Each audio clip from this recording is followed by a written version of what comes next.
Recap Roman's story with you is called Better Watch Out from 2016. Subscribe to the channel and put a like. It will help promote the video. Thanks. Christmas Eve, a 17-year-old girl named Ashley is looking after a 12-year-old boy named Luke.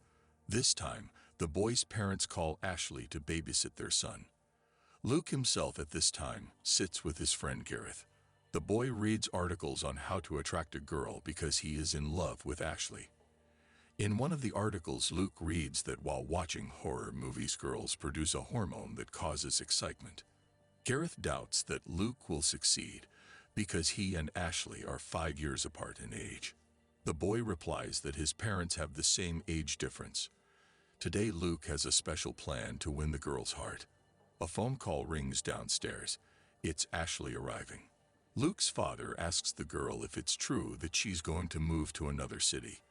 Ashley replies that she'll be moving to Pittsburgh in a couple days. While Luke and Robert are taking out the trash, the boy's mother tells the girl that Luke has been sleepwalking again. She asks Ashley to give Luke a sleeping pill after he brushes his teeth, and then puts a pencil on the doorknob, and asks Ashley to do the same to see if Luke sleepwalked this time. Luke sees Gareth off, and then the boy's parents leave, leaving Luke and Ashley alone. The boy suggests that the girl watch a movie, to which Ashley says that she has no time now as she has to make an urgent phone call. The girl calls her boyfriend Ricky, and Luke overhears her conversation. Suddenly, Ashley sees a spider that scares her. She calls Luke and, pointing at the spider, asks the boy to kill it. Luke takes a jar and catches the spider, which he takes outside and releases. Ashley sits in the living room and chooses what genre of movies to watch. Luke comes up behind her and shoots a champagne cork and then starts drinking from the bottle. Ashley tries to take the bottle from him, but Luke is not going to give it back. The girl manages to convince him to give the bottle back. Ashley starts to pour the contents into the sink, but her phone rings. After the conversation, the girl takes a sip of champagne and Luke sees it. Luke takes another drink, but Ashley stops him by saying that alcohol doesn't impress her, but she still thinks Luke is a cool kid. The girl offers to order a pizza, and when she goes to the phone, it suddenly starts ringing, which scares her. Luke watches horror movies. Ashley sits down next to him. The boy asks her why she's dating Ricky, calling him a cretin. Luke says she could have picked any guy in the world, but she's dating some asshole. Ashley replies that Luke is just drunk. The boy denies it, saying that he's not drunk, and he's not a little boy, he's almost 13. The girl remembers that she forgot to order pizza. At that moment, the doorbell rings, and Ashley asks the boy if he ordered food, to which Luke replies that his dad probably did. Ashley and Luke are watching a movie. The girl gets a call from her boyfriend Ricky. She flips her phone over and continues to watch the movie further. Ricky doesn't relent and calls again. Ashley takes the phone and leaves. After talking to Ricky, the girl sits down next to Luke, and at that time some noise is heard outside. It's like someone was trying to open a window. The girl asks Luke if he heard anything. They continue watching the movie. On the screen, something scary happens, and the girl squeezes Luke's hand. The boy thinks this is a chance and tries to kiss the girl, and Ashley pushes him away. At this time, the phone rings again. The voice in the receiver says that he can see her, and going to the window, Ashley asks how many fingers she is showing. The girl notices that the door to the street is open. She runs in and closes it. Afterward, she asks Luke to throw her phone to her. The boy accidentally throws it into the fish tank. Ashley tries to retrieve it, and at that moment, there is a knock on the door. No one is seen outside. The knock comes again. Luke opens the door and yells that he knows karate. At that moment, he is knocked down by his friend Gareth. He has come to check on them. The sound of breaking glass is heard upstairs. Ashley tells the boys to stay put, and she runs to get the knife and goes up to the second floor.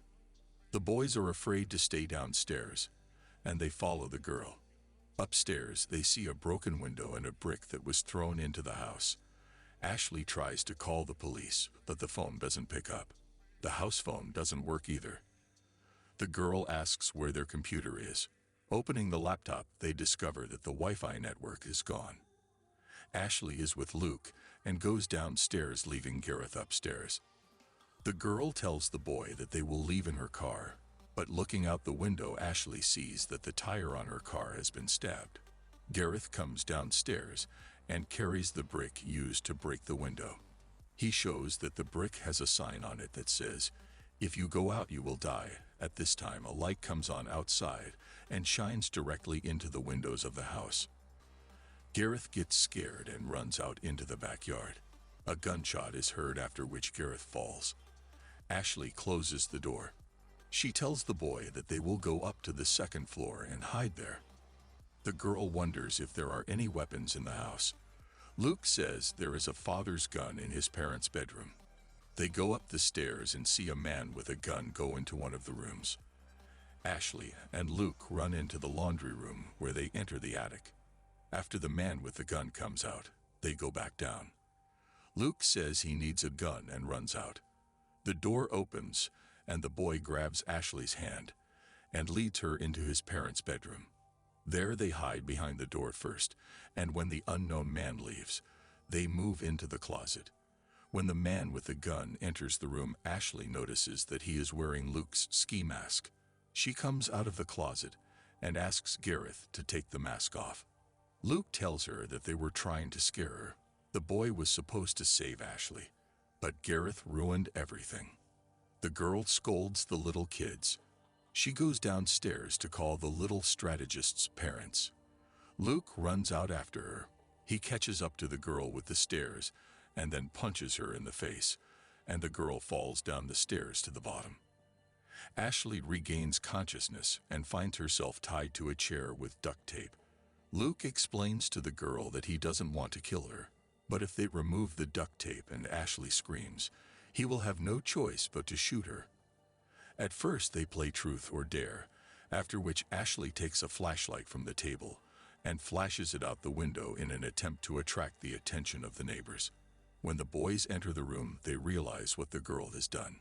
Luke pours some kind of drug into the alcohol and offers Ashley a drink, promising that she won't remember anything in the morning. Ashley pushes the bottle. It shatters. At that moment, the doorbell rings. It's Ricky. Luke tells the guy that Ashley doesn't want to see him. Then Ricky asks him to give the girl flowers. Luke opens the door, but Ricky pushes him away and enters the house. He asks where the girl is. Luke explains to the guy that Ashley is in pain and is upstairs. While they are talking, the girl rocks a chair and falls to the floor before she can pick up a shard of broken bottle. Ricky and Luke go upstairs. There the boy chooses his moment and hits Ricky with a baseball bat. The boy gets up and takes the bat away from the young aggressor, but Luke manages to pierce River's cheek with a pencil. Guy swings the bat for a strike, but Gareth, with gun in hand, orders him to drop the bat. Luke picks up the bat again and knocks Ricky out. Boy calls the girl's ex-boyfriend Jeremy and tells him that Ashley is asking him to come over. While Luke takes the trash outside, Ashley cuts the duct tape on her leg with a shard, since she had already cut it on her arm while Luke was talking to Jeremy. Then tapes it back up so the boys won't guess. Luke and Gareth drags Ricky into the other room. Luke takes the paint and rope and wants to check out the scene from the movie Home Alone where Kevin knocked out the burglars with paint cans. Luke asks Gareth to blindfold Ricky. Ashley gets free of the duct tape and, grabbing the gun the kids left on the table, runs to Ricky. She points the barrel at Luke and asks him to put the can away. The boy throws the can down, which shatters Ricky's head. Ashley is horrified by what she sees. Luke comes downstairs, but the girl points a gun at him and asks him to stay away from her. She wants to shoot in the air, but the gun has no ammo. She drops it and runs outside. Luke sends Gareth after her. The boy catches up to Ashley, but she gives him a savory smack and breaks free from his clutches. The girl jumps over the fence and runs toward the Carollers. Gareth knocks Ashley out with a brick. The girl is dragged back into the house where she is tied up with Garland. Luke, after the choir leaves, asks Gareth to keep an eye on Ashley. In the meantime, he goes to deal with Jeremy, who is about to arrive. Jeremy, as the message was given to him, walks through the backyard. Luke shows up and says that Ashley asked that Jeremy write an apology on paper. While the boy is writing, Luke sneaks up behind him and throws a noose around Jeremy's neck, with the other end of the rope tied to a lawnmower that the boy starts. Back at the house, while Luke is away, Gareth unties Ashley. A gunshot rings out. Luke fires a shotgun at his friend. The wounded Gareth asks to call his mom, but doesn't have time to say anything as Luke kills him. Luke then says that Gareth was starting to piss him off anyway. The boy sits down next to Ashley. He tells her how he remembers the times when his mom used to lull him to sleep, but now she doesn't. He doesn't know why, to which Ashley says she knows the reason. When Luke asks her what that reason is, the girl is silent. The boy starts yelling at Ashley, demanding that she say one word, but the girl ignores him. Luke comes up behind her. He takes a folding knife out of his pocket and stabs it into the girl's neck. Prepares for the parents' arrival. Luke makes it look like Jeremy killed everyone, leaving his fingerprints on the shotgun, on the knife, and on the paint cans. The boy puts a pencil on the doorknob outside and sneaks through the next room into his own. He has taken a sleeping pill. Goes to bed. Luke's mother is heard screaming when she sees the bodies. She immediately runs upstairs to the boy's room. Luke wakes up in his mother's arms and asks what happened. At the same time, his father is in the hallway talking to a policeman. Luke smiles as he has done well. No one thinks anything of him. Suddenly, there is a scream that there is a survivor. Luke runs to the window and sees Ashley being loaded into an ambulance. The girl taped her wound with duct tape, which saved her life. In the scene after the credits, Luke turns to his mother and asks her to go to Ashley in the hospital as he is very worried about her. That's the end of the story. You were on Recap Roman.